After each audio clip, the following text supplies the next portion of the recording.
എല്ലാവർക്കും നമസ്കാരം. ഞാൻ അശ്വിൻ. ഇന്ന് നമ്മൾ സംസാരിക്കാൻ പോകുന്നത് വളരെ പ്രധാനപ്പെട്ട, ലോകം മുഴുവൻ ഇപ്പോൾ ഒരുതരം ടെൻഷനോടെയും ആകാംക്ഷയോടെയും ഒക്കെ ഉറ്റുനോക്കുന്ന ഒരു വിഷയത്തെക്കുറിച്ചാണ്. മറ്റൊന്നുമല്ല, പശ്ചിമേഷ്യയെ വീണ്ടും ഒരു യുദ്ധത്തിന്റെ വക്കിലെത്തിച്ച ഇസ്രായേലും ഇറാനും തമ്മിലുള്ള വലിയ പ്രശ്നത്തെപ്പറ്റി തന്നെയാണ്. നമുക്കെല്ലാവർക്കും അറിയാവുന്ന പോലെ തന്നെ എത്രയോ കാലമായിട്ട് ഈ രണ്ട് രാജ്യങ്ങളും തമ്മിൽ വലിയ ശത്രുതയിലാണ്. ഇത് ഒരു രഹസ്യമൊന്നുമല്ല. പലപ്പോഴും അവർ അങ്ങോട്ടും ഇങ്ങോട്ടും ഭീഷണികൾ മുഴക്കാറുണ്ട്. ഒരുതരം പ്രോക്സി യുദ്ധങ്ങൾ അഥവാ നിഴൽ യുദ്ധങ്ങൾ നടത്താറുമുണ്ട്. പക്ഷേ ഈ മാസം സംഭവിച്ചത് ഇതൊന്നുമല്ല. ആ ഒരു നിഴൽ യുദ്ധം മാറി അതൊരു തുറന്ന നേർക്ക് നേരെയുള്ള പോരാട്ടമായി മാറിയിരിക്കുകയാണ്. ഇത് ലോകരാജ്യങ്ങൾക്കിടയിൽ, പ്രത്യേകിച്ച് നമ്മളെ പോലുള്ള ഇന്ത്യയെ പോലുള്ള രാജ്യങ്ങൾക്കിടയിൽ വലിയൊരു പേടിയും ആശങ്കയും ഒക്കെയാണ് ഉണ്ടാക്കിയിരിക്കുന്നത്. 2025 ജൂൺ 13 എന്നുള്ളത് ചരിത്രത്തിൽ അടയാളപ്പെടുത്താൻ പോകുന്ന ഒരു ദിവസമായിരിക്കും. കാരണം അന്നാണ് ഇസ്രായേൽ ഇറാന് മേൽ വലിയൊരു വ്യോമാക്രമണം തുടങ്ങിയത്. ആ നിമിഷം മുതൽ ലോകം ശ്വാസം അടക്കി പിടിച്ച് ഓരോ വാർത്തകളും നോക്കിയിരിക്കുകയാണ്. ഇതൊരു ചെറിയ അതിർത്തി തർക്കമോ പ്രാദേശിക പ്രശ്നമോ അല്ലല്ലോ സുഹൃത്തുക്കളെ. ഇത് പശ്ചിമേഷ്യയിലെ ഏറ്റവും ശക്തരായിട്ടുള്ള രണ്ട് സൈനിക ശക്തികൾ തമ്മിലുള്ള നേർക്ക് നേരെയുള്ള പോരാട്ടമാണ്. ഇസ്രായേൽ ഈ നിർണായകമായിട്ടുള്ള ആക്രമണത്തിന് ഓപ്പറേഷൻ റൈസിംഗ് ലയൺ എന്നാണ് പേര് നൽകിയിട്ടുണ്ടായിരുന്നത്. ഇറാനിയൻ ആണവ സൈനിക കേന്ദ്രങ്ങളൊക്കെ ആയിരുന്നു അവരുടെ പ്രധാന ലക്ഷ്യങ്ങൾ. ഇറാൻ വെറുതെ ഇരിക്കുമെന്ന് ആരും കരുതിയില്ല. അവർ വെറുതെ ഇരുന്നതുമില്ല. ഓപ്പറേഷൻ ട്രൂ പ്രോമിസ് 3 എന്ന പേരിൽ ഇസ്രായേലിലേക്ക് 100 കണക്കിന് മിസൈലുകളും ഡ്രോണുകളും ഒക്കെ അയച്ചുകൊണ്ട് അവർ അതിശക്തമായിട്ട് തിരിച്ചടിക്കുകയാണ്. ഈ തിരിച്ചടി ഇസ്രായേലിന്റെ പല പ്രധാനപ്പെട്ട കേന്ദ്രങ്ങളിലും വലിയ നാശനഷ്ടങ്ങൾ ഉണ്ടാക്കുകയും ചെയ്തു. ഈ സംഭവങ്ങളെല്ലാം വ്യക്തമാക്കുന്നത് പശ്ചിമേഷ്യയിലെ കാര്യങ്ങൾ എത്രത്തോളം അപകടകരമായിട്ടുള്ള ഒരു അവസ്ഥയിലാണ് നിൽക്കുന്നത് എന്നാണ്.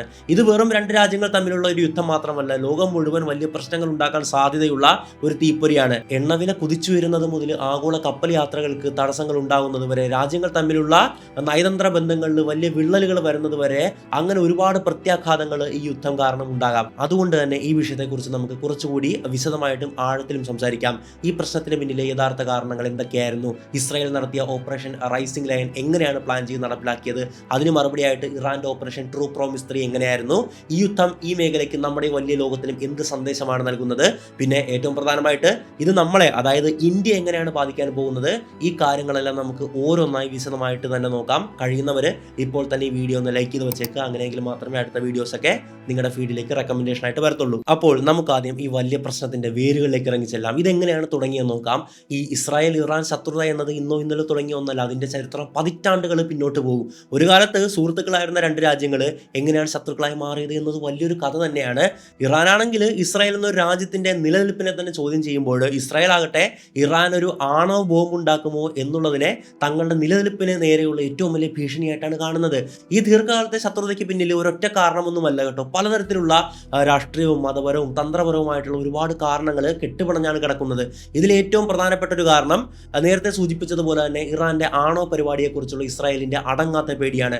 ഇറാൻ രഹസ്യമായിട്ട് ആണവായുധങ്ങൾ നിർമ്മിക്കുന്നുണ്ടോ എന്ന ഭയം ഇസ്രായേലിനെ വർഷങ്ങളായിട്ട് വേട്ടയാടുന്നുണ്ട്. തങ്ങളുടെ ആണവ പദ്ധതി സമാധാനപരമായ ഊർജ്ജാവശ്യങ്ങൾക്ക് മാത്രമാണ്, അല്ലാതെ ബോംബുണ്ടാക്കാനല്ല എന്ന് ഇറാൻ ലോകവേദികളിൽ എത്ര തവണ ആവർത്തിച്ച് പറഞ്ഞിട്ടുണ്ടെങ്കിലും ഇസ്രായേലും അവരുടെ സഖ്യകക്ഷികളായിട്ടുള്ള അമേരിക്ക പോലുള്ള പാശ്ചാത്യ രാജ്യങ്ങളും അത് പൂർണ്ണമായിട്ടും വിശ്വസിച്ചിട്ടില്ല. 2015 ലോകത്തിലെ വൻ ശക്തികളുമായിട്ട് ഇറാൻ ഒരു ആണവ കരാറ് ഒപ്പിടുകയാണ്. JCPOA എന്നാണ് അറിയപ്പെടുന്നത്. അതോടെ കാര്യങ്ങളൊക്കെ കുറച്ച് ശാന്തമാകുമെന്നാണ് എല്ലാവരും കരുതിയിട്ടുണ്ടായിരുന്നത്. പക്ഷേ വർഷം 2018 അമേരിക്കൻ പ്രസിഡന്റ് നമ്മുടെ ട്രംപ് ഉണ്ടല്ലോ, ഡൊണാൾഡ് ട്രംപ്, ഈ കരാറിൽ നിന്ന് ഏകപക്ഷീയമായിട്ട് പിന്മാറുകയാണ്. അതോടൊപ്പം ഇറാന് മേൽ വീണ്ടും കടുത്ത ഉപരോധങ്ങളൊക്കെ ഏർപ്പെടുത്തുകയാണ്. ഇതെല്ലാം കാര്യങ്ങൾ മാറ്റിമറിക്കുകയാണ്. അതിനുശേഷം ഇറാനാകട്ടെ കൂടുതൽ യുറേനിയം സമ്പുഷ്ടീകരിക്കാൻ തുടങ്ങിയാണ്. യുറേനിയം എന്ന് പറയുന്നത് ഈ ആണവ ആയുധങ്ങളോ അല്ലെങ്കിൽ ആണവ പ്ലാന്റിനോ വേണ്ടിയുള്ള ഏറ്റവും പ്രധാനപ്പെട്ട എലമെന്റ് ആണല്ലേ. അങ്ങനെ യുറേനിയം വീണ്ടും സമ്പുഷ്ടീകരിക്കാൻ തുടങ്ങിയത് ഈ ആശങ്കകൾക്ക് വീണ്ടും കാര്യമായിട്ട് തീ കൊടുക്കുകയാണ്. ഇത് ഇസ്രായേലിനെ സംബന്ധിച്ചിടത്തോളം തങ്ങളുടെ സുരക്ഷയ്ക്ക് നേരെയുള്ള ഒരു റെഡ് ലൈൻ ആയിട്ട് മാറുകയായിരുന്നു. ഇനി മറ്റൊരു പ്രധാനപ്പെട്ട കാരണം പറയുവാണെങ്കിൽ മതപരവും ആശയപരവുമായിട്ടുള്ള വലിയൊരു വേർതിരിവാണ്. 1979 ഇസ്ലാമിക് റവല്യൂഷൻ അഥവാ ഇസ്ലാമിക വിപ്ലവത്തിന് ശേഷം രൂപം കൊണ്ട ഷിയ ഇസ്ലാം മതതത്വങ്ങളിൽ അധിഷ്ഠിതമായിട്ടുള്ള ഇറാനും ഒരു ജൂതരാഷ്ട്രമായിട്ട് നിലകൊള്ളുന്ന ഇസ്രായേലും തമ്മിൽ അടിസ്ഥാനപരമായ മതപരവും പ്രത്യശാസ്ത്രപരവുമായിട്ടുള്ള വ്യത്യാസങ്ങളുണ്ട്. ഈ വ്യത്യാസം രണ്ട് രാജ്യങ്ങൾക്കിടയിൽ ആഴത്തിലുള്ള പരസ്പര വിശ്വാസമില്ലായ്മയ്ക്കും കടുത്ത ശത്രുതയ്ക്കും കാരണമാകാറുണ്ട്. ഈ ആശയപരമായിട്ടുള്ള അകലം കാരണം നയതന്ത്രപരമായിട്ടുള്ള ചർച്ചകളിലൂടെ ഒരു ഒത്തുതീർപ്പാക്കാൻ പോലും പലപ്പോഴും വലിയ തടസ്സങ്ങൾ ഉണ്ടാകാറുണ്ട്. ഇതുകൂടാതെ ഇറാൻ പശ്ചിമേഷ്യയിലെ പല സായുധ ഗ്രൂപ്പുകൾക്ക് നൽകുന്ന പിന്തുണ ഇസ്രായേലിലെ ഏറ്റവും വലിയ തലവേദനയാണ്. തന്നെയാണ്. ലെബനനിലെ ഹെസ്ബുള്ള, ഗാസയിൽ ഹമാസ്, യമനിലെ ഹൂതികൾ തുടങ്ങിയ പല ഗ്രൂപ്പുകൾക്ക് ഇറാൻ പണവും ആയുധവും പരിശീലനവും ഒക്കെ നൽകുന്നുണ്ട്. ഈ ഗ്രൂപ്പുകളെല്ലാം തന്നെ ഇസ്രായേലിന്റെ അതിർത്തികളിൽ നിന്നുകൊണ്ട് ഇസ്രായേലിന്റെ നിലനിൽപ്പിന് നേരെയുള്ള ഭീഷണി ഉയർത്തുന്നവരായിട്ടാണ് ഇസ്രായേൽ കാണുന്നത്. സിറിയയിലും യമനിലും ഇറാഖിൽ നടക്കുന്ന ആഭ്യന്തര യുദ്ധങ്ങളിൽ ഈ രണ്ട് രാജ്യങ്ങളും പരസ്പര വിരുദ്ധമായിട്ടുള്ള താല്പര്യങ്ങളോടെയാണ് ഇടപെടുന്നത്. അവിടെ ഇറാൻ പിന്തുണയ്ക്കുന്ന സൈനിക ഗ്രൂപ്പുകളും ഇസ്രായേൽ നടത്തുന്ന വ്യോമാക്രമണങ്ങളും പലപ്പോഴും സംഘർഷങ്ങൾ ഉണ്ടാക്കാറുമുണ്ട്. പശ്ചിമേഷ്യയിൽ തങ്ങളുടെ ആധിപത്യം സ്ഥാപിക്കാനുള്ള ഒരു വലിയ പോരാട്ടത്തിലാണ് ഈ രണ്ട് രാജ്യങ്ങളും എന്നതും ഈ സംഘർഷത്തിന്റെ ഏറ്റവും വലിയ പ്രധാനപ്പെട്ട കാരണമാണ്. സിറിയൻ ആഭ്യന്തര യുദ്ധം, യമൻ പ്രതിസന്ധി തുടങ്ങിയ പ്രാദേശിക സംഘർഷങ്ങളിൽ ഈ താല്പര്യ സംഘടനം വളരെ വ്യക്തമായി നമുക്ക് കാണാൻ സാധിക്കും. ഈ വർഷം ജൂൺ 12-ാം തീയതി അമേരിക്കൻ പ്രസിഡന്റ് ഡൊണാൾഡ് ട്രംപ് ഇറാനെ ആണവ കരാറിൽ നിന്ന് പിന്തിരിപ്പിക്കാൻ നൽകിയ 2 മാസത്തെ സമയപരിധി അവസാനിച്ചതിന് തൊട്ടു പിന്നാലെ ജൂൺ 13-ന് പുലർച്ചെയാണ് ഇസ്രായേൽ ആക്രമണം ആരംഭിച്ചിട്ടുണ്ടായിരുന്നത്. ഈ കൃത്യസമയത്തുള്ള നീക്കം ഇസ്രായേലിന്റെ ഈ ആക്രമണത്തിന് അമേരിക്കയുടെ പരോക്ഷമായിട്ടുള്ള പിന്തുണ ഉണ്ടായിരുന്നിരിക്കാം എന്ന സംശയത്തിന് പല വിദഗ്ധർക്കും ഇട നൽകുകയാണ്. ഈ സംഭവങ്ങളെല്ലാം ഒന്നായി ചേർന്നതാണ് പതിറ്റാണ്ടുകൾ പുകഞ്ഞുകൊണ്ടിരിക്കുന്ന ഈ സംഘർഷം ഒരു തുറന്ന യുദ്ധത്തിലേക്ക് വഴിമാറിയത്. ഇനി നമുക്ക് ഈ രണ്ട് ഓപ്പറേഷൻസിനെ പറ്റി സംസാരിക്കാം. ആദ്യം നമുക്ക് 2025 ജൂൺ 13-ന് ഇസ്രായേൽ തുടങ്ങിയ ഓപ്പറേഷൻ റൈസിംഗ് ലയൺ എന്തായിരുന്നു എന്ന് വളരെ വിശദമായിട്ട് തന്നെ നോക്കാം. ഇത് വെറും ഒരു സാധാരണ വ്യോമാക്രമണമൊന്നും ആയിരുന്നില്ല കേട്ടോ. ഇറാന്റെ ആണവ പരിപാടി എന്നേക്കുമായിട്ട് തടസ്സപ്പെടുത്തുക, അല്ലെങ്കിൽ വർഷങ്ങളോളം പിന്നോട്ട് വലിക്കുക, അതോടൊപ്പം അവരുടെ സൈനിക ശക്തികൾക്ക് കാര്യമായിട്ടുള്ള നഷ്ടം വരുത്തുക എന്ന വ്യക്തമായിട്ടുള്ള ലക്ഷ്യങ്ങളോട് നടത്തിയിട്ടുള്ള വലിയൊരു ഓപ്പറേഷൻ ആയിരുന്നു ഇത്. ഇസ്രായേൽ പ്രധാനമന്ത്രി ബെഞ്ചമിൻ നെതന്യാഹു ഈ നീക്കത്തെ ഒരു മടിയും കൂടാതെ നേരിട്ടുള്ള യുദ്ധപ്രഖ്യാപനം എന്നാണ് വിശേഷിപ്പിച്ചിട്ടുണ്ടായിരുന്നത്. ഇത് തങ്ങളുടെ നിലനിൽപ്പിനായിട്ടുള്ള പോരാട്ടമാണെന്ന് ഇസ്രായേൽ ലോകത്തോട് ഉറക്കെ വിളിച്ചു പറയുകയായിരുന്നു. ഈ ഓപ്പറേഷന്റെ തീവ്രത എത്രത്തോളമായിരുന്നു എന്ന് അതിന്റെ ആദ്യത്തെ 24 മണിക്കൂറിലെ കണക്കുകൾ നോക്കിയാൽ മനസ്സിലാവും. 200-ലധികം വരുന്ന പോർവിമാനങ്ങൾ ഉപയോഗിച്ചുകൊണ്ട് 100-ലധികം വരുന്ന ലക്ഷ്യങ്ങളിൽ ഇസ്രായേൽ ആക്രമണം നടത്തിയെന്നാണ് പ്രാഥമിക റിപ്പോർട്ടുകളെല്ലാം തന്നെ പറഞ്ഞിട്ടുണ്ടായിരുന്നത്. ഇവിടെ നമ്മൾ മനസ്സിലാക്കേണ്ടത് അവർ ഉപയോഗിച്ചത് വെറും സാധാരണ യുദ്ധവിമാനങ്ങളൊന്നും ആയിരുന്നില്ല, മറിച്ച് F-15I റാം, അതുപോലെ F-16I സൂഫ, പിന്നെ ലോകത്തിലെ ഏറ്റവും മികച്ച യുദ്ധവിമാനങ്ങളൊന്നായിട്ടുള്ള F-35I ആദിർ തുടങ്ങിയ ഏറ്റവും പുതിയതും അത്യാധുനികമായിട്ടുള്ള യുദ്ധവിമാനങ്ങളാണ് ഇസ്രായേൽ ഇതിനായിട്ട് ഉപയോഗിച്ചിട്ടുണ്ടായിരുന്നത്. ഈ വിമാനങ്ങൾ അമേരിക്കൻ നിർമ്മിതവും റഡാറുകളുടെ കണ്ടുപിടിക്കാൻ കഴിവുള്ള സ്റ്റെൽത്ത് ടെക്നോളജിയും ഉൾപ്പെടെയുള്ള ഏറ്റവും പുതിയ സാങ്കേതിക വിദ്യകളാൽ സമ്പന്നമായിട്ടുള്ള വിമാനങ്ങളാണ്. ഇവയെല്ലാം തന്നെ ഇസ്രായേലിന്റെ വ്യോമാക്രമണ ശേഷിയെ ഭീകരമായിട്ട് വർദ്ധിപ്പിക്കുകയാണ്. ഇസ്രായേൽ പ്രധാനമായിട്ടും ലക്ഷ്യമിട്ടത് ഇറാന്റെ ആണവ പദ്ധതിയുടെ ഹൃദയഭാഗങ്ങളായിരുന്നു. ഇസ്ഫഹാൻ പ്രവിശ്യയിലെ നദാൻസ് ആണവ സമ്പുഷ്ടീകരണ കേന്ദ്രം, പിന്നെ അതീവ സുരക്ഷയിൽ പർവ്വതത്തിനുള്ളിൽ സ്ഥാപിച്ചിട്ടുള്ള ഫോർഡോ ഭൂഗർഭ ആണവ കേന്ദ്രം എന്നിവയ്ക്ക് കാര്യമായിട്ടുള്ള കേടുപാടുകൾ സംഭവിച്ചതായിട്ട് പല അന്താരാഷ്ട്ര മാധ്യമങ്ങളും സാറ്റലൈറ്റ് ചിത്രങ്ങളെ അടിസ്ഥാനമാക്കിയിട്ട് റിപ്പോർട്ട് ചെയ്തിട്ടുണ്ട്. ഈ ആണവ കേന്ദ്രങ്ങൾ തകർത്തതിലൂടെ ഇറാന്റെ ആണവശേഷിക്ക് വലിയൊരു തിരിച്ചടിയാണ് ഉണ്ടായത്. ഇത് ഇറാനെ ആണവായുധങ്ങൾ വികസിപ്പിക്കുന്നതിൽ നിന്ന് വലിയൊരളവ് വരെ പിന്നോട്ട് വലിക്കുമെന്നാണ് ഇസ്രായേൽ അവകാശപ്പെടുന്നത്. തങ്ങളുടെ ഏറ്റവും വലിയ ഭീഷണി അതിന്റെ ഉറവിടത്തിൽ തന്നെ ഇല്ലാതാക്കുക എന്നതായിരുന്നു അവരുടെ ലക്ഷ്യം. ആണവ കേന്ദ്രങ്ങൾക്ക് പുറമെ ഇറാന്റെ സൈനിക ശക്തിയുടെ നട്ടലൊടിക്കാനും ഇസ്രായേൽ ശ്രമിക്കുകയാണ്. തലസ്ഥാനമായിട്ടുള്ള ടെഹ്റാൻ, തബ്രിസ്, കെർമാൻഷാ എന്നിവിടങ്ങളിലെ പ്രധാന സൈനിക താവളങ്ങൾ, അതുപോലെ ബാലിസ്റ്റിക് മിസൈലുകൾ നിർമ്മിക്കുകയും സൂക്ഷിക്കുകയും ചെയ്യുന്ന കേന്ദ്രങ്ങൾ, ഡ്രോൺ നിർമ്മാണശാലകൾ, അവരുടെ വ്യോമ പ്രതിരോധ സംവിധാനങ്ങൾ എന്നിവയുമൊക്കെ ഇസ്രായേൽ ആക്രമിക്കുകയാണ്. ഈ സൈനിക കേന്ദ്രങ്ങൾ തകർത്തതിലൂടെ ഇറാന്റെ ആക്രമണശേഷി കുറയ്ക്കാനും ഭാവിയിൽ ഇസ്രായേലിന് നേരെ ഉണ്ടാകുന്ന ഭീഷണികളെ ഇല്ലാതാക്കാനും സാധിക്കുമെന്നാണ് ഇസ്രായേൽ വിശ്വസിക്കുന്നത്. ഈ അക്രമങ്ങൾക്കിടയിൽ ഇറാനിയൻ സൈന്യത്തിന്റെ നേതൃത്വ തലത്തിൽ തന്നെ വലിയ നാശനഷ്ടങ്ങൾ ഉണ്ടാകാന് ഇറാൻ സൈന്യത്തിന്റെ യുദ്ധമേധാവി അലി ഷാദ്മണി, അതുപോലെ തന്നെ IRGCയുടെ ശക്തനായിട്ടുള്ള കമാൻഡർ ഹൊസൈൻ സലാമി, സായുധ സേനാ മേധാവി മുഹമ്മദ് ബഗേരി എന്നിവര് ഈ അക്രമങ്ങളിൽ കൊല്ലപ്പെട്ടതായിട്ട് ഇറാൻ തന്നെ പിന്നീട് സ്ഥിരീകരിച്ചിട്ടുണ്ടായിരുന്നു. ഇസ്രായേലിന്റെ ഈ മിന്നലാക്രമണം ഇറാന്റെ വ്യോമ പ്രതിരോധ സംവിധാനങ്ങളെ പൂർണ്ണമായിട്ട് തകർക്കുകയും ഇസ്രായേലിന് ഇറാന്റെ പടിഞ്ഞാറൻ ഭാഗങ്ങളിലും തലസ്ഥാനമായിട്ടുള്ള ടെഹ്റാനിൽ പോലും ശക്തമായിട്ടുള്ള ആഘാതം ഏൽപ്പിക്കാൻ കഴിയുമെന്ന് ലോകത്തിന് മുന്നിൽ അവർ തെളിയിക്കുകയും ചെയ്യുകയായിരുന്നു ഈ ഒരു ആക്രമണങ്ങളിലൂടെ. ഈ ഒരു ആക്രമണത്തിലൂടെ ഇസ്രായേൽ ഇറാന്റെ സുരക്ഷാ സംവിധാനത്തെയും ഭരണകൂടത്തെയും അസ്ഥിരപ്പെടുത്താനാണ് ശ്രമിക്കുന്നതെന്നാണ് അന്താരാഷ്ട്ര നിരീക്ഷകരൊക്കെ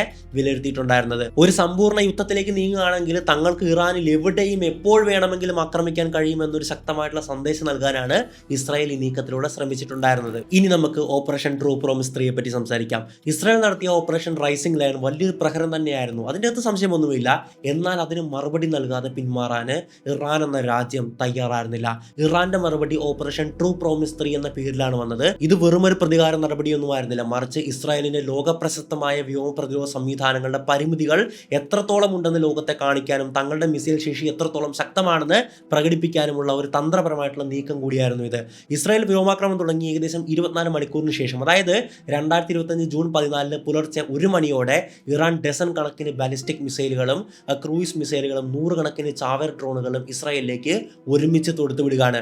പിന്നീട് തുടർച്ചയായിട്ടുള്ള ദിവസങ്ങളിലും ഈ ആക്രമണങ്ങൾ തുടരുകയാണ്. ഇത് ഇസ്രായേലിന്റെ പല ഭാഗങ്ങളിലും വലിയ ആശങ്കയും ഭയവും ഒക്കെ സൃഷ്ടിക്കുകയാണ്. ഈ ആക്രമണങ്ങൾ പ്രധാനമായും പ്രധാനമായിട്ടും ഇസ്രായേലിന്റെ മധ്യഭാഗത്തുള്ള ജനസാന്ദ്രതയേറിയ നഗരങ്ങളിലെ സൈനിക രഹസ്യാന്വേഷണ കേന്ദ്രങ്ങളൊക്കെ ലക്ഷ്യമിട്ടായിരുന്നു ഇറാൻ നടത്തിയിട്ടുണ്ടായിരുന്നത്. ടെല്ലവീവ്, ജെറുസലേം, റാമത്ത് ഖാൻ, റിഷോൺ ലഷൻ, ഹെർസലിയ തുടങ്ങിയ പ്രധാന നഗരങ്ങളെല്ലാം തന്നെ സൈറണുകൾ മുഴങ്ങാണ്. ആൾക്കാരെല്ലാം തന്നെ ബങ്കറുകളിലേക്ക് ഓടി അഭയം പ്രാപിക്കുകയാണ്. ഹൈഫയിലെ തന്ത്രപ്രധാനമായ ബാസൻ ഓയിൽ റിഫൈനറി, റെഹോവോൾട്ട് യൂണിവേഴ്സിറ്റി കെട്ടിടങ്ങൾ എന്നിവയും ആക്രമിക്കപ്പെട്ടതായിട്ട് പ്രാഥമിക റിപ്പോർട്ടുകളെല്ലാം തന്നെ പറയുന്നുണ്ട്. ഈ ആക്രമണങ്ങൾ ഇസ്രായേലിന്റെ തന്ത്രപ്രധാനമായിട്ടുള്ള പല മേഖലകളിലും വലിയ പരിഭ്രാന്തിയും സാമ്പത്തിക നഷ്ടവും ഒക്കെ സൃഷ്ടിക്കുകയാണ്. ഇസ്രായേലിന്റെ അയൺ ഡോം, ഡേവിഡ് സ്ലിംഗ്, ആരോ 3 തുടങ്ങിയ അത്യാധുനിക വ്യോമ പ്രതിരോധ സംവിധാനങ്ങൾ വരുന്ന മിസൈലുകളുടെയും ഡ്രോണുകളുടെയും ഭൂരിഭാഗവും ഏകദേശം 99% വിജയകരമായിട്ട് ആകാശത്ത് വെച്ച് തന്നെ കത്തിച്ച് തകർത്ത് കളയുകയാണ്. അതൊരു വലിയ വിജയം തന്നെയായിരുന്നു. എങ്കിലും ചില മിസൈലുകൾക്ക് ഈ പ്രതിരോധ കവചം ഭേദിച്ച് ലക്ഷ്യം കാണാൻ കഴിഞ്ഞു. ഈ വീഡിയോ ഞാൻ ചെയ്യുമ്പോൾ ഇസ്രായേലിന്റെ ഒരു ആശുപത്രി കെട്ടിടത്തിന്റെ മേൽക്കൂര തകർന്നതായിട്ടൊക്കെയുള്ള വാർത്തകൾ ഞാൻ കണ്ടിട്ടുണ്ടായിരുന്നു.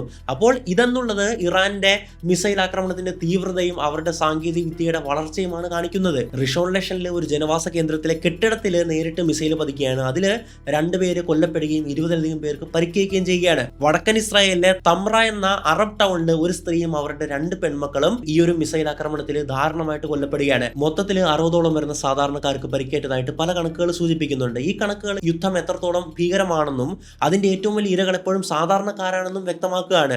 ഇനി സൈനികമായിട്ട് നമ്മൾ നോക്കിക്കഴിഞ്ഞു കഴിഞ്ഞാൽ ഇസ്രായേലിലെ രഹസ്യാന്വേഷണ ആസ്ഥാനമായിട്ടുള്ള മൊസാദിന്റെ ഒരു ലോജിസ്റ്റിക്സ് കേന്ദ്രം പോലെയുള്ള ചില സുപ്രധാന സൈനിക കേന്ദ്രങ്ങളിലും ഇറാൻ മിസൈലുകൾ പതിച്ചതായിട്ട് അൽ മയാദീൻ പോലെയുള്ള ഇറാൻ അനുകൂല മാധ്യമങ്ങൾ റിപ്പോർട്ട് ചെയ്തിട്ടുണ്ട്. ഈ ആക്രമണങ്ങളിലൂടെ ഇസ്രായേലിന്റെ പ്രതിരോധ സംവിധാനങ്ങൾക്ക് പോലും പരിമിതികളുണ്ടെന്നും എത്രയൊക്കെ തടഞ്ഞാലും ഇറാന്റെ മിസൈലുകൾക്ക് ഇസ്രായേലിന്റെ ഹൃദയഭാഗത്ത് പോലും എത്താൻ കഴിയുമെന്ന് ഇറാൻ ലോകത്തോട് പ്രകടിപ്പിക്കുകയാണ്. ഇത് ഇസ്രായേലിന് വ്യക്തമായിട്ടുള്ള ഒരു മുന്നറിയിപ്പായിരുന്നു. ഇറാനെ ആക്രമിച്ചു കഴിഞ്ഞു കഴിഞ്ഞാൽ നിങ്ങൾക്ക് സമാധാനപരമായിട്ട് ഉറങ്ങാൻ കഴിയില്ല, ശക്തമായിട്ടുള്ള തിരിച്ചടി പ്രതീക്ഷിക്കാം എന്ന വ്യക്തമായിട്ടുള്ള സന്ദേശം ഇറാൻ തങ്ങളുടെ സൈനിക ശേഷി തെളിയിക്കാൻ ഈ അവസരം വ്യക്തമായിട്ട് ഉപയോഗിക്കുകയാണ്. ഒപ്പം ഇസ്രായേൽ ഉയർത്തിയ സുരക്ഷാ ഭീഷണിക്ക് അതേ നാണയത്തിൽ തന്നെ മറുപടി നൽകുകയും ചെയ്തു. ഈ ഇസ്രായേൽ ഇറാൻ സംഘർഷം പശ്ചിമേഷ്യയിൽ മാത്രം ഒതുങ്ങി നിൽക്കുന്ന ഒരു കാര്യമല്ല. ഇതിന്റെ അലയൊലികൾ ലോകം മുഴുവൻ എത്തും. അതുകൊണ്ട് തന്നെ ഇതിന് വലിയൊരു ആഗോള പ്രത്യാഘാതങ്ങൾ ഉണ്ടാക്കാൻ സാധിക്കുമെന്നുള്ളതാണ് അന്താരാഷ്ട്ര വിദഗ്ധർ ചൂണ്ടിക്കാണിക്കുന്നത്. നമ്മളെ സംബന്ധിച്ചിടത്തോളം, അതായത് ഇന്ത്യയെ സംബന്ധിച്ചിടത്തോളം ഇത് വളരെ നിർണായകമായിട്ടുള്ള സാഹചര്യമാണ്. കാരണം ഈ സംഘർഷം നമ്മുടെ രാജ്യത്തിന് പലതരത്തിലുള്ള വളരെ സങ്കീർണമായിട്ടുള്ള വെല്ലുവിളികളാണ് ഉയർത്തുന്നത്. ഒന്നാമത്തത് നമ്മുടെ പോക്കറ്റിനെ തന്നെ, അല്ലെങ്കിൽ അതിലുള്ള പൈസയെ തന്നെ നേരിട്ട് ബാധിക്കുന്ന കാര്യമാണ്. സാമ്പത്തിക പ്രശ്നമാണ്. ലോകത്തിന്റെ എണ്ണ വ്യാപാരത്തിന്റെ സ്ഥിരാകേന്ദ്രമാണ് ഹോർസ്മുക്ക് കടലിടുക്കല്ലേ. ലോകത്തിന്റെ ഏകദേശം 20% എണ്ണയും കടന്നു പോകുന്ന ഈ പ്രധാനപ്പെട്ട കപ്പൽപാത ഈ സംഘർഷം കാരണം അടച്ചുപൂട്ടുകയോ അല്ലെങ്കിൽ അവിടെ കപ്പൽ ഗതാഗതത്തിന് നിരന്തരമായിട്ടുള്ള തടസ്സങ്ങൾ ഉണ്ടാകുകയോ ചെയ്തു കഴിഞ്ഞു കഴിഞ്ഞാൽ ആഗോള എണ്ണ വില ഒരു നിയന്ത്രണവുമില്ലാതെ കുത്തനെ ഉയരും. ഇന്ത്യ തങ്ങളുടെ ഊർജ്ജ ആവശ്യങ്ങളുടെ ഏകദേശം 80% ഇറക്കുമതി ചെയ്യുന്ന ഒരു രാജ്യമാണ്. നമുക്കറിയാം, നമ്മൾ അത്രയും വലിയ ഇമ്പോർട്ടിങ് ചെയ്യുന്നുണ്ടല്ലേ ഈ ഒരു പെട്രോളിയം ആൻഡ് ഓയിൽ പ്രോഡക്ട്സ് ഒക്കെ. അതുകൊണ്ട് തന്നെ എണ്ണവിലയിൽ ഉണ്ടാകുന്ന ഈ ഭീമമായിട്ടുള്ള വർധനവ് നമ്മുടെ രാജ്യത്തിന് താങ്ങാനാവാത്ത ഒരു സാമ്പത്തിക വെല്ലുവിളിയായി മാറും. ഇത് ഇന്ത്യൻ രൂപയുടെ മൂല്യം ഇടിയാനും രാജ്യത്ത് പണപ്പെരുപ്പം അപകടകരമായിട്ടുള്ള രീതിയിൽ കൂടാനും കാരണമാക്കും. അങ്ങനെ വരുമ്പോൾ എന്താ സംഭവിക്കുക? പെട്രോൾ ഡീസലിന് മാത്രമല്ല വില കൂടുക, പച്ചക്കറി മുതൽ ഉപ്പ് തൊട്ട് കർപ്പൂരം വരെയുള്ള എല്ലാ സാധനങ്ങളുടെയും വില കൂടും. ഇതുകൂടാതെ നമ്മൾ ചെങ്കടലിലേക്ക് നോക്കിയാൽ അവിടെ ഹൂതികൾ നടത്തുന്ന മിസൈൽ, ഡ്രോൺ ആക്രമണങ്ങളൊക്കെ കാരണം ഇപ്പോൾ തന്നെ കപ്പൽ യാത്രകളിൽ വലിയ തടസ്സങ്ങളും ചരക്ക് നീക്കത്തിൽ വലിയ കാലതാമസവും ഉണ്ടാകുന്നുണ്ട്. ഈ യുദ്ധം അതിനെ കൂടുതൽ വഷളാക്കിയ മാത്രമേ ചെയ്യത്തുള്ളൂ. ഇത് കപ്പൽ വാടകയും ഇൻഷുറൻസ് ചെലവുകളെയും കുത്തനെ വർദ്ധിപ്പിക്കുകയും ആഗോള വിതരണ ശൃംഖലയും മൊത്തത്തിൽ താറുമാറാക്കുകയും ചെയ്യും. അങ്ങനെ ഇത് നമ്മളുടെ ഇറക്കുമതിയും കയറ്റുമതിയും ഒരുപോലെ കാര്യമായിട്ട് ബാധിക്കും. രണ്ടാമതായിട്ട് ഇന്ത്യക്ക് മുന്നിലുള്ളത് വലിയൊരു നയതന്ത്രപരമായിട്ടുള്ള വെല്ലുവിളിയാണ്. നമ്മളൊരു നൂൽപ്പാലത്തിലൂടെയാണ് സത്യം പറഞ്ഞാൽ നടക്കുന്നത്. കാരണം നമുക്ക് ഇസ്രായേലും ഇറാനും സൗദി അറേബ്യയും UAE പോലുള്ള ഗൾഫ് രാജ്യങ്ങളുമായിട്ട് ഒരേ സമയം വളരെ ശക്തമായിട്ടുള്ള നല്ല ബന്ധങ്ങളാണുള്ളത്. ഈ സംഘർഷം ഇന്ത്യയുടെ ഈ അതിലോലമായിട്ടുള്ള നയതന്ത്ര സന്തുലിതാവസ്ഥയെ വളരെ സങ്കീർണമാക്കാൻ പോവുകയാണ്. പ്രതിരോധം, സാങ്കേതിക വിദ്യ, കൃഷി, പുതിയ കണ്ടുപിടുത്തങ്ങൾ തുടങ്ങിയ മേഖലകളിൽ ഇസ്രായേലുമായിട്ട് ഇന്ത്യക്ക് ഒഴിവാക്കാനാകാത്ത വലിയ തന്ത്രപ്രധാനമായിട്ടുള്ള ബന്ധങ്ങളുണ്ട്. അത് നമുക്കറിയാമല്ലേ. അതേസമയം തന്നെ നമ്മുടെ ഊർജ്ജാവശ്യങ്ങൾ നിറവേറ്റുന്നതിനും അതോടൊപ്പം ഗൾഫ് രാജ്യങ്ങളിൽ ജോലി ചെയ്യുന്ന ലക്ഷക്കണക്കിന് വരുന്ന ഇന്ത്യൻ പ്രവാസികളുടെ സുരക്ഷ ഉറപ്പാക്കുന്നതിന് നമ്മൾ ഇറാനെയും മറ്റ് ഗൾഫ് രാജ്യങ്ങളെയും ഒരുപോലെ ആശ്രയിക്കുന്നുണ്ട്. ഈ സാഹചര്യത്തിൽ ഏതെങ്കിലും ഒരു പക്ഷം ചേരുന്നത് ഇന്ത്യയുടെ ദേശീയ താല്പര്യങ്ങൾക്ക് വലിയ ദോഷം ചെയ്യുമെന്നുള്ളത് വലിയൊരു വെല്ലുവിളി തന്നെയല്ലേ. അപ്പോൾ നമ്മൾ ഈ എല്ലാ രാജ്യങ്ങളുമായിട്ട് നല്ല ബന്ധം നിലനിർത്തി സമാധാനപരമായിട്ട് മുന്നോട്ട് പോവുക, സമാധാനത്തിനായി വാദിക്കുക എന്നത് മാത്രമാണ് ഇന്ത്യക്ക് മുന്നിലുള്ള ഏറ്റവും വലിയ ഒരു ഓപ്ഷൻ എന്നുള്ളത്. അതായത് ആരുടെയും പക്ഷം ചേരാനൊന്നും നമുക്ക് ഈ ഒരു അവസരത്തിൽ സാധിക്കില്ല. മൂന്നാമതായി, ഇരു രാജ്യങ്ങളിലെയും സാധാരണക്കാർ അനുഭവിക്കുന്ന വലിയ ദുരന്തങ്ങളാണ്. ആയിരക്കണക്കിന് ആളുകൾക്ക് തങ്ങളുടെ വീടുകൾ ഉപേക്ഷിച്ച് സുരക്ഷിതമായിട്ടുള്ള സ്ഥാനങ്ങളിലേക്ക് പലായനം ചെയ്യേണ്ടി വരുന്നു. നൂറുകണക്കിന് ആളുകൾ കൊല്ലപ്പെടുകയോ പരിക്കേൽക്കുകയോ ചെയ്യുന്നു. ഇത് വലിയൊരു മാനസിക പ്രതിസന്ധിയിലേക്ക് നീങ്ങാനുള്ള എല്ലാവിധ സാധ്യതയും കാണിക്കുന്നുണ്ട്. ലോകം ഇത് വളരെ ഗൗരവമായി കാണേണ്ടതുമുണ്ട്. കാരണം മാനുഷിക പ്രതിസന്ധി, സാധാരണക്കാർക്ക് പരിക്കേൽക്കുക, കൊല്ലപ്പെടുക എന്നൊക്കെ ഉള്ളത് അത് ഏത് രാജ്യത്തായാലും ഏത് മേഖലയിലായാലും നമ്മളെ സംബന്ധിച്ച് വളരെ ബുദ്ധിമുട്ടുണ്ടാക്കുന്ന, മാനസികമായിട്ടും ഒക്കെ ഒരുപാട് പ്രശ്നങ്ങൾ സൃഷ്ടിക്കുന്ന ഒരു കാര്യമാണല്ലേ. എന്തായാലും ഈ മേഖലയിലെ സ്ഥിരത ഇത് വലിയ രീതിയിൽ തന്നെ ബാധിക്കാൻ പോവുകയാണ്. അവസാനമായിട്ട് ഇറാൻ ആണവായുധങ്ങൾ വികസിപ്പിക്കുന്നു എന്ന ആശങ്ക ഈ സംഘർഷത്തോടെ വീണ്ടും ശക്തമായിരിക്കുകയാണ്. ഈ ആക്രമണത്തിന് ശേഷം തങ്ങളെ പ്രതിരോധിക്കാൻ ഒരു ആണവായുധം വേണമെന്ന് ഇറാനിലെ ചിലർ ചിന്തിച്ചാലും അത്ഭുതപ്പെടാനൊന്നുമില്ല. കാരണം ഇസ്രായേൽ അത്രത്തോളം വലിയ ആക്രമണമാണ് നടത്തിയിട്ടുള്ളത്. അപ്പോൾ ഇത്രത്തോളം വലിയ ആക്രമണം നടത്തുമ്പോൾ പ്രതിരോധിക്കാൻ വേണ്ടി അല്ലെങ്കിൽ പേടിപ്പിക്കാൻ വേണ്ടിയെങ്കിലും തങ്ങൾക്ക് ഒരു ആണവായുധം വേണമെന്ന് അവിടുത്തെ പൗരന്മാരെ ചിന്തിച്ചു കഴിഞ്ഞു കഴിഞ്ഞാൽ അത് കറക്റ്റാണ് അവരെ സംബന്ധിച്ച്. ഈ ആവശ്യം മേഖലയിലും ലോകത്തും ഒരു പുതിയ ആണവായുധ മത്സരത്തിന് തുടക്കമിടാൻ ഇടയായേക്കാം എന്ന ഭീഷണിയാണ് ഇപ്പോൾ ഉയർത്തുന്നത്. സൗദി അറേബ്യ, തുർക്കി പോലെയുള്ള രാജ്യങ്ങളും ഇതേ വഴിക്ക് ചിന്തിച്ചു കഴിഞ്ഞു കഴിഞ്ഞാൽ അത് ആഗോള സുരക്ഷയ്ക്ക് വലിയൊരു വെല്ലുവിളിയാകും, ലോകത്തെ കൂടുതൽ അപകടത്തിലാക്കും. ഇനി എന്താണ് സംഭവിക്കാൻ പോകുന്നത്? ഇസ്രായേൽ ഇറാൻ സംഘർഷം ഇപ്പോൾ വലിയൊരു വഴിത്തിരിവില്, നിർണായകമായിട്ടുള്ള വഴിത്തിരിവിലാണ് എത്തി നിൽക്കുന്നത് നമുക്കറിയാം അല്ലേ. ഇരു രാജ്യങ്ങളും പൂർണ്ണമായിട്ടും യുദ്ധത്തിന് തയ്യാറായിട്ടിരിക്കുകയാണ്. യുദ്ധമോ എങ്കിൽ യുദ്ധം, ഇങ്ങോട്ട് ആക്രമിച്ചു എന്നാൽ പ്രത്യാക്രമണം നടത്താം, അങ്ങോട്ട് ആക്രമിക്കുക എന്നും പറഞ്ഞിട്ട് എന്തിനും തയ്യാറായി നിൽക്കുകയാണ്. കാര്യങ്ങൾ ഏത് നിമിഷവും കൈവിട്ടു പോകുന്ന അവസ്ഥയിലാണ് എത്തി നിൽക്കുന്നത് അല്ലേ. വരും ദിവസങ്ങളിലും ആഴ്ചകളിലും എന്തൊക്കെ സംഭവിക്കാമെന്ന് നമുക്കൊന്ന് വിലയിരുത്താം. സൈനിക നടപടികളുടെ കാര്യത്തിലാണെങ്കിൽ ഇസ്രായേൽ തങ്ങളുടെ വ്യോമാക്രമണങ്ങൾ ഇനിയും തുടരാൻ തന്നെയാണ് സാധ്യത. ഇറാന്റെ ആണവശേഷി പൂർണ്ണമായിട്ടും ഇല്ലാതാക്കാനും അവരുടെ മിസൈലും അല്ലെങ്കിൽ ഡ്രോൺ നിർമ്മാണ കേന്ദ്രങ്ങളെ തകർത്ത് സൈനിക ശക്തി ദുർബലപ്പെടുത്താനും അവർ പരമാവധി ശ്രമിച്ചേക്കാം. ഇസ്രായേൽ അല്ലേ. ഇതിന് മറുപടിയായിട്ട് ഇറാൻ കൂടുതൽ ശക്തമായിട്ടുള്ള തിരിച്ചടികൾക്ക് തയ്യാറെടുക്കുകയും ചെയ്യും. കൂടുതൽ ദൂരപരിധിയുള്ള കൃത്യതയുള്ള മിസൈലുകൾ ഉപയോഗിച്ച് ഇസ്രായേലിന്റെ പ്രധാനപ്പെട്ട നഗരങ്ങളെയും സൈനിക കേന്ദ്രങ്ങളെയും ലക്ഷ്യമിട്ട് അവർ ആക്രമിക്കുകയോ ഒക്കെ തന്നെ ചെയ്തേക്കാം. ഏറ്റവും അപകടകരമായിട്ടുള്ള സാധ്യത ഇറാൻ പിന്തുണയ്ക്കുന്ന പ്രോക്സി ഗ്രൂപ്പുകളായിട്ടുള്ള ലെബനനിലെ ഹിസ്ബുള്ള, യമനിലെ ഹൂതികൾ, സിറിയയിലെയും ഇറാഖിലെയും ഷിയ മിലിഷ്യകൾ എന്നിവരും ഈ സംഘർഷത്തിന് പൂർണ്ണമായിട്ടും സജീവമായി ഇടപെടാൻ സാധ്യതയുണ്ട് എന്നുള്ളതാണ്. അങ്ങനെയാണെങ്കിൽ ഇസ്രായേല് വലിയൊരു പ്രതിസന്ധിയിലായിരിക്കും എത്തപ്പെടാൻ പോകുന്നത്. ഉദാഹരണം, ഹെസ്ബുള്ളയുടെ കയ്യിൽ ലക്ഷക്കണക്കിന് റോക്കറ്റുകളും മിസൈലുകളും ഉണ്ട്. അവർ വടക്ക് നിന്ന് ഇസ്രായേലിനെ ആക്രമിച്ചാൽ അത് മറ്റൊരു യുദ്ധമുഖമായിരിക്കും തുറക്കാൻ പോകുന്നത്. ഹൂതികൾ ചെങ്കടലിന് കപ്പൽ ഗതാഗതത്തെ കൂടുതൽ തടസ്സപ്പെടുത്താനും ഇസ്രായേലിലേക്ക് മിസൈലുകൾ അയക്കാനും സാധ്യതയുണ്ട്.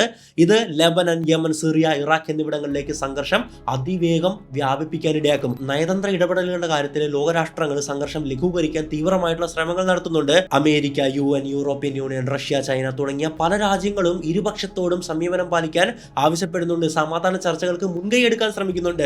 റഷ്യ മധ്യസ്ഥതയ്ക്ക് തയ്യാറാണെന്ന് അറിയിച്ചെങ്കിലും ഇസ്രായേലിന്റെ ഭാഗത്ത് നിന്ന് അതിന് കാര്യമായിട്ടുള്ള താല്പര്യമൊന്നും അവർ കാണിച്ചിട്ടുണ്ടായിരുന്നില്ല. അവർ ഇറാനെതിരെയുള്ള തങ്ങളുടെ സൈനിക നീക്കങ്ങൾ തുടരാൻ ഉറച്ചു നിൽക്കുന്നതായിട്ടാണ് സൂചനകൾ നമുക്ക് ലഭിക്കുന്നത്. സമാധാനത്തിനുള്ള സാധ്യതകൾ ഇപ്പോൾ വളരെ മങ്ങിക്കൊണ്ടിരിക്കുകയാണ്. പലസ്തീൻ പ്രശ്നത്തിൽ രണ്ട് രാഷ്ട്ര പരിഹാരം, അതായത് 2 സ്റ്റേറ്റ് സൊല്യൂഷൻ പോലെയുള്ള സമാധാനപരമായിട്ടുള്ള മാർഗങ്ങൾ വീണ്ടും ചർച്ച ചെയ്യപ്പെടുന്നുണ്ടെങ്കിലും നിലവിലെ ഈ കടുത്ത സംഘർഷ സാഹചര്യത്തിൽ അത് എത്രത്തോളം പ്രായോഗികമാണെന്ന് നമ്മൾ കണ്ടറിയുക തന്നെ വേണം. ഇസ്രായേലും ഇറാനും തമ്മിൽ നേരിട്ടുള്ള സംഭാഷണങ്ങൾ, 2015 ആണവ കരാറിലേക്കുള്ള മടങ്ങിവരവ്, പ്രാദേശികമായിട്ടുള്ള സഹകരണം എന്നിവയും ചിലർ നിർദ്ദേശിക്കുന്നുണ്ട്. എന്നാൽ ഇരു രാജ്യങ്ങളും പരസ്പരം കടുത്ത അവിശ്വാസത്തിലാണ് എന്നതാണ് ഇവിടുത്തെ ഏറ്റവും പ്രധാനപ്പെട്ട കാര്യം. അത്തരം ഒരു നീക്കം ഉടൻ ഉണ്ടാകാൻ സാധ്യതയില്ല. കാരണം ആ ഒരു രാജ്യങ്ങൾക്കിടയിൽ നിൽക്കുന്ന ശത്രുത അത്രത്തോളം വലുത് തന്നെയാണ്. കാര്യങ്ങൾ കൂടുതൽ വഷളാകാനാണ് എല്ലാ സാധ്യതയും കാണുന്നത്. ഈ സംഘർഷം പുതിയ കാലത്തെ യുദ്ധത്തിന്റെ സ്വഭാവം മാറിയിരിക്കുന്നു എന്നാണ് നമ്മളെ ഓർമ്മപ്പെടുത്തുന്നത്. സൈനിക നടപടികൾക്കപ്പുറം സാമ്പത്തിക, സാമൂഹിക, നയതന്ത്ര തലങ്ങളിലെല്ലാം തന്നെ ഇത് വലിയ ആഘാതങ്ങൾ സൃഷ്ടിക്കുകയാണ്. സൈബർ ആക്രമണങ്ങളും വ്യാജ വാർത്തകൾ പ്രചരിപ്പിച്ചുകൊണ്ടുള്ള വിവരയുദ്ധങ്ങളും ഇൻഫോർമേഷൻ വാർഫെയറും ഈ സംഘർഷത്തിന് ഒരു പ്രധാന പങ്കാണ് വഹിച്ചിട്ടുള്ളത്. കാരണം ഇത് ശത്രുവിനെ മാനസികമായിട്ട് തകർക്കാനും ലോകരാജ്യങ്ങളെ തെറ്റിദ്ധരിപ്പിക്കാനും ഒക്കെ ഇത് സഹായിക്കും. ഇതിൽ നിന്ന് നമ്മൾ പഠിക്കേണ്ട പാഠം എന്താണ്? അതായത് ഈ ഇസ്രായേൽ ഇറാൻ സംഘർഷത്തിൽ നിന്ന് നമുക്ക് വ്യക്തിപരമായിട്ടും ഒരു സമൂഹം എന്ന നിലയിലും ഒരു ഇന്ത്യൻ പൗരൻ, ഒരു രാജ്യം എന്ന നിലയിലും നമുക്ക് കുറച്ച് പ്രധാനപ്പെട്ട പാഠങ്ങൾ പഠിക്കാനുണ്ട്. ഈ സംഭവങ്ങൾ ലോകത്തിന്റെ ഭാവിക്ക് നൽകുന്ന ചില പ്രധാനപ്പെട്ട സൂചനകളുണ്ട്. ഒന്നാമതായിട്ട് ഈ ലോകം എത്രത്തോളം പരസ്പരം ബന്ധപ്പെട്ടിരിക്കുന്നു, എത്രത്തോളം ലോലമാണ് എന്നാണ് ഈ സംഭവം നമ്മളെ വീണ്ടും ഓർമ്മിപ്പിക്കുന്നത്.